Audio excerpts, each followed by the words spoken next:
Hello, China's defense minister has issued a stark warning. Foreign interference in Taiwan is, quote, doomed to fail. Wei Fenghe's address at the Shangri-La Dialogue in Singapore focused on Beijing's stance on Taiwan. Tensions between China and the U.S. are front and center on the last day of the summit. On Saturday, the U.S. Defense Secretary Lloyd Austin accused Beijing of intimidation and aggression towards Taiwan. China says the island's reunification with the mainland is inevitable. We will resolutely crush any attempt to pursue Taiwanese independence. Let me make this clear. If anyone dares to secede Taiwan from China, we will not hesitate to fight. We will fight at all costs, and we will fight to the end. This is the only choice for China. Well, we have two correspondents covering this story. Adrian Brown is in Hong Kong. But first, let's bring in Jessica Washington. She's joining us live from that summit taking place in Singapore right now. So what more did the Chinese foreign minister have to say, Jessica?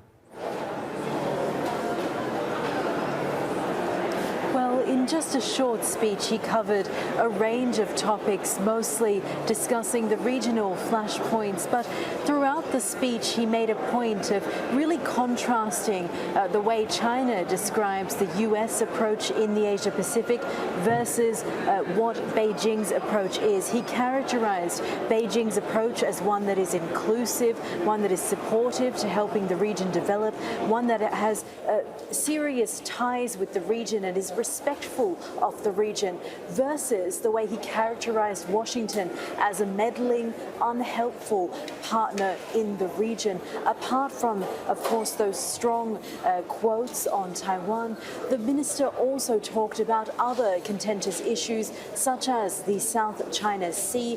He raised that he himself and his counterparts in ASEAN have successfully been able to manage these issues, and that freedom of navigation is in fact not under threat, as the U.S. minister said yesterday in his address.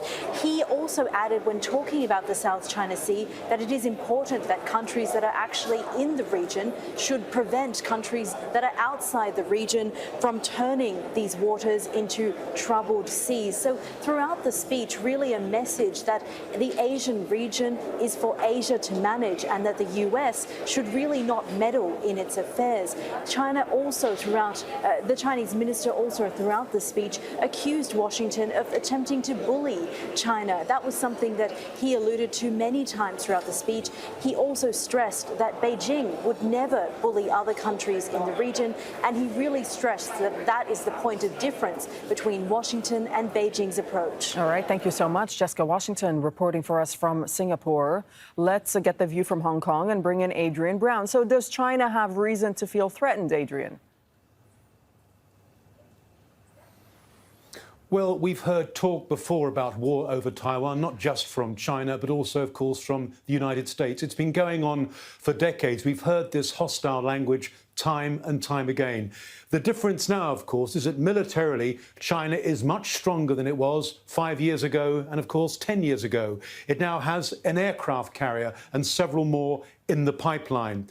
The message, the overriding message coming from the defense minister from China today was this: the time for trying to contain China is over.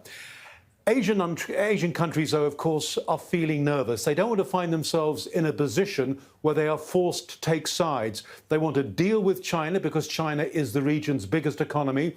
They want to deal with the United States because the US is the world's biggest economy. China is also concerned about something else. It's what it says is a NATO-style security bloc that the United States wants to establish in this region. Now, that bloc would comprise Japan, Australia, India, and the United States. And China has accused the United States of trying to literally hijack countries in this region. Beyond Taiwan, and it remains the principal flashpoint here at the moment, there is deepening concern on the US side about what it says are dangerous and provocative aerial and also naval maneuvers being taken by its military, not just in the area of Taiwan, but also in the South China Sea and the East China Sea. And the big worry is this, is that the military brinkmanship could one day spiral out of control. All right, thank you so much. Adrian Brown reporting from Hong Kong.